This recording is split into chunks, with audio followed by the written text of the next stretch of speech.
Baik, Assalamualaikum warahmatullahi wabarakatuh. Selamat pagi, siang, sore, malam, teman-teman dan kawan-kawan semuanya. Izinkanlah menjadi kelompok tiga untuk mempresentasikan PPT kami yang berjudul Ziarah Negara Asia Tenggara, Singapura, dan Malaysia. Mengenal lebih dekat. Sebelumnya, izinkanlah kami untuk memperkenalkan diri. Saya sendiri Nabil Makarim, yang akan berlaku sebagai moderator, kemudian ada saudara Alvin Awanillah Ahmad, juga ada saudara Muhammad Safir Setiaji, ada Bintang Febriano, dan juga ada Muhammad Rehan. Baik, tanpa berpanjang kata, saya persilakan kepada saudara Rukana untuk menjelaskan slide masing-masing. Saudara Oke, Zafir. selamat pagi, selamat siang, dan selamat malam teman-teman semua, ya, dimanapun Anda berada. Sebelum kita mengenal lebih jauh bagaimana Malaysia eh, memiliki kebijakan luar negerinya, kemudian bagaimana sistem pemerintahan dan lain sebagainya, kita bahas dulu di mana sih letak negara Malaysia itu.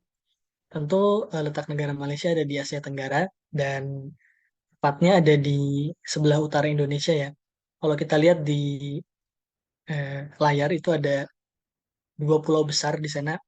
Yang pertama ada di Sarawak dan Sabah. Sarawak dan Sabah itu letaknya ada di nempel di Pulau Kalimantan di sebelah utaranya gitu. Dan yang kedua yang di sebelah barat ada banyak kota dan provinsi mungkin ya, eh, tingkatannya gitu. Ada Pahang, Johor, Selangor, Negara Sembilan dan lain sebagainya. Nah, yang di sebelah barat ini langsung eh, bersebelahan dengan negara Thailand. Dan di negara Thailand itu di bagian selatan Thailand ada beberapa daerah seperti Patani dan lain sebagainya, dan itu di daerah Thailand Selatan itu masih terpengaruh budaya Melayu dan juga budaya Islam gitu. Jadi tak heran di sana banyak konflik ya antara Muslim Thailand dan juga Buddha Thailand gitu. Mungkin secara umum itu aja dari peta negara Malaysia. Jadi intinya negara Malaysia itu terletak di Asia Tenggara, tepatnya di sebelah utara Indonesia. Ada dua pulau besar. Yang pertama di sebelah utara Kalimantan, dan yang satu lagi di sebelah baratnya yaitu tempel dengan negara Thailand. Mungkin itu mengenai peta negara Malaysia. Saya kembalikan kepada moderator. Terima kasih kepada saudara Zafir. Selanjutnya, saudara Alvin, persilahkan. Oke, terima kasih kepada moderator atas waktu yang telah diberikan. Jadi pada sesi kali ini saya akan menjelaskan terkait profil negara Malaysia. Mungkin tadi sebelumnya sudah dijelaskan peta Malaysia atau peta geografis Malaysia di Asia Tenggara dan bagian-bagian negaranya. Maka di sini mungkin bisa kita kepoin apa sih yang ada di Malaysia itu. Dan di sini saya akan bahas ada dua hal. Yang pertama, bentuk pemerintahan Malaysia. Jadi apa sih bentuk pemerintahan Malaysia itu? Jadi bentuk pemerintahan Malaysia itu merupakan monarki konstitusional federal, yang mana kepala negara Malaysia adalah yang di Pertuan Agung, yang mana ini kepemimpinan ini digilirkan setiap 5 tahun di antara 9 Sultan Negeri Melayu. Kesembilan Sultan Negeri Melayu yang dapat dipilih menjadi yang di Pertuan Agung maupun yang memilih yang di Pertuan Agung adalah Sultan Johor. Nah, jika mungkin teman-teman ingin tahu bagian-bagian dari kesultanannya itu ada di peta sebelumnya. Seperti itu. Kemudian eh, sedangkan kepala pemerintahan umum yang diselenggarakan itu dari Perdana Menteri, seperti itu. Dan kemudian secara administratif Malaysia ini terbagi dari beberapa negara ya, seperti yang ada di gambar-gambar di gambar sebelumnya. Ada dua negara, ada dua wilayah yang dibagi dua seperti itu. Kemudian selanjutnya Malaysia memiliki luas wilayah sebesar 329.847 km persegi yang terpisah menjadi dua kawasan oleh Laut Tiongkok Selatan. Kemudian ibu kota Malaysia merupakan Kuala Lumpur, sedangkan Putrajaya ini merupakan pusat pemerintahan dari Malaysia. Dan kemudian bahasa resmi dari Malaysia ini adalah bahasa Melayu, meskipun uh, masyarakat Malaysia ini banyak dihuni oleh masyarakat multi etnis, mulai dari Tionghoa, India, dan lain sebagainya. Kan tapi bahasa resminya di sini adalah bahasa Melayu. Mungkin seperti itu profil negara Malaysia dari saya. Saya kembalikan ke moderator. Terima kasih kepada saudara Kevin. Selanjutnya ada saudara Rehan. Silakan.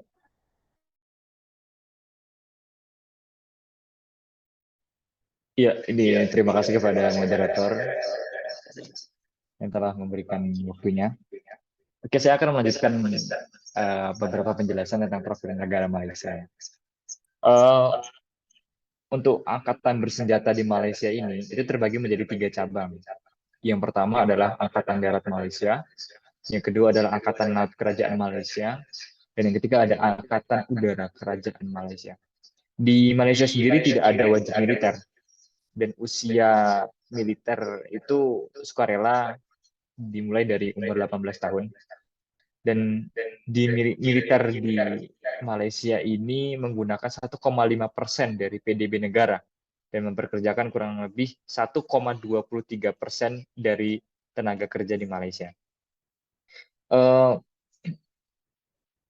Malaysia ini memainkan peranan yang penting dalam menjana ekonomi, menerusi percabangan makroekonomi.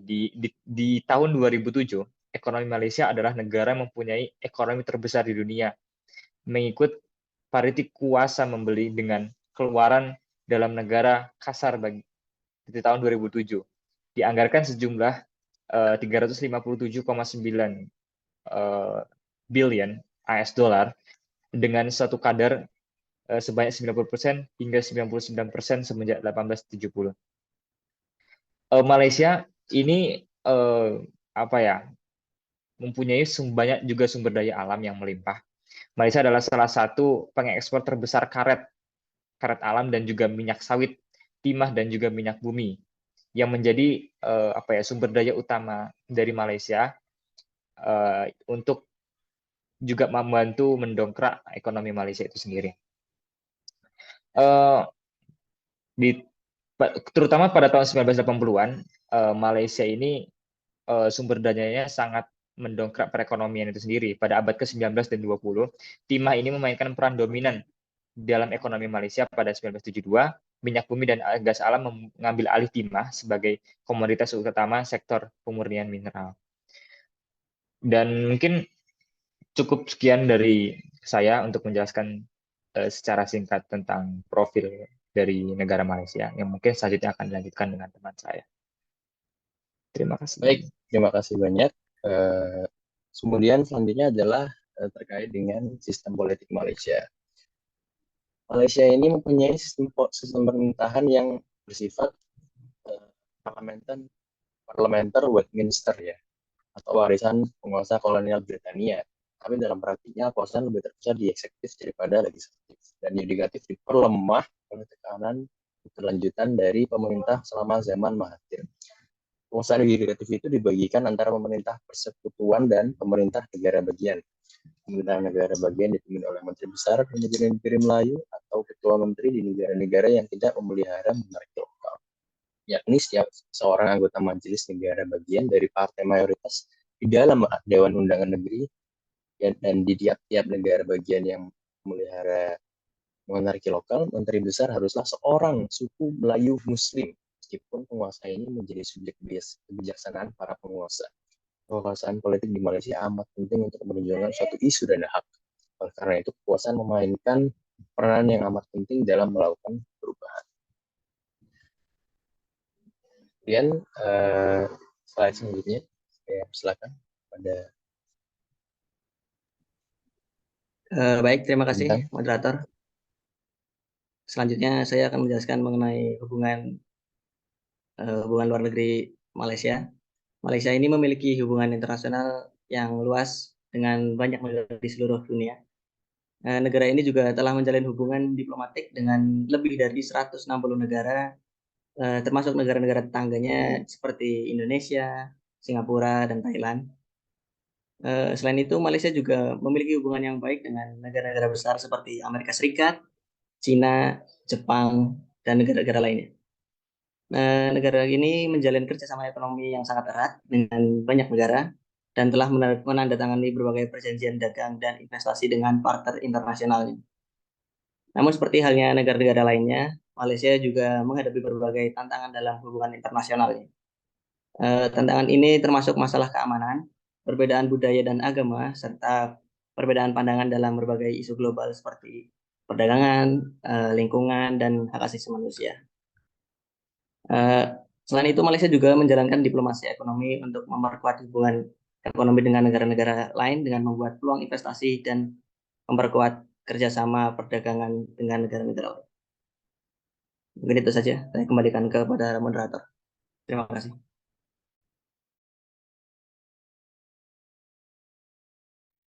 Baik, kemudian setelah tadi kita bersafari ke negara Malaysia, bolehlah kita juga ikut mengenal negara Singapura. Pada yang pertama saya silakan. Oke, terkait letak geografis Singapura, kita lihat bahwasanya Singapura ini memiliki luas yang sangat kecil, hanya 728,6 km persegi. Akan tapi Singapura ini memiliki keistimewaan, yaitu mampu memaksimalkan sumber daya manusia yang ada dan bisa menemukan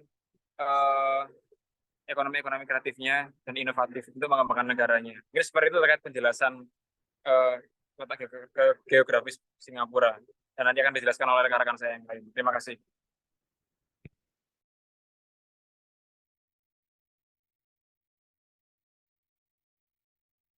Baik, terima kasih Saudara Alvin. Kemudian selanjutnya Saudara Bintang, saya persilahkan.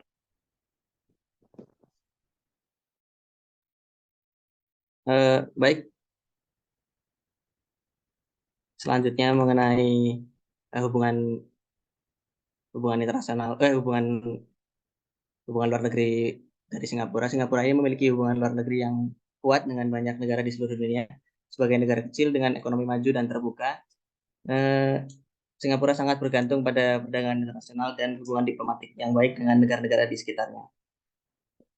Singapura adalah anggota aktif dari PBB dan banyak organisasi internasional lainnya seperti ASEAN, APEC, dan WTO.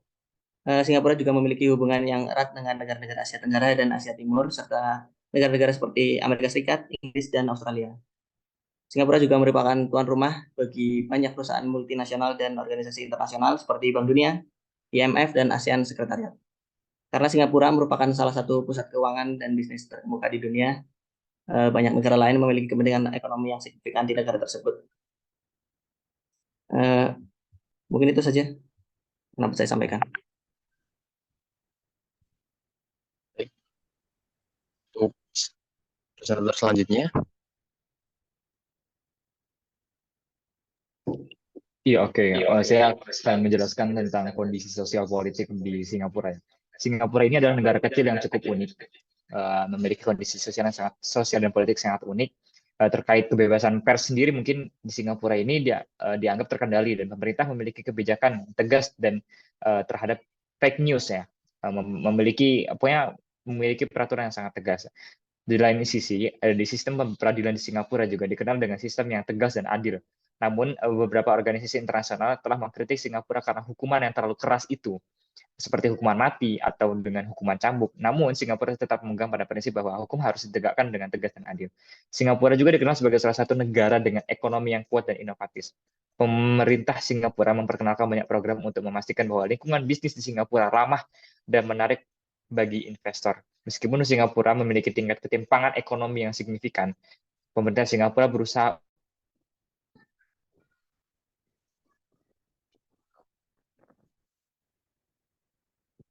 Baik, kemudian melanjutkan dari kawan saya tadi, kita beralih kepada profil negara Singapura itu sendiri.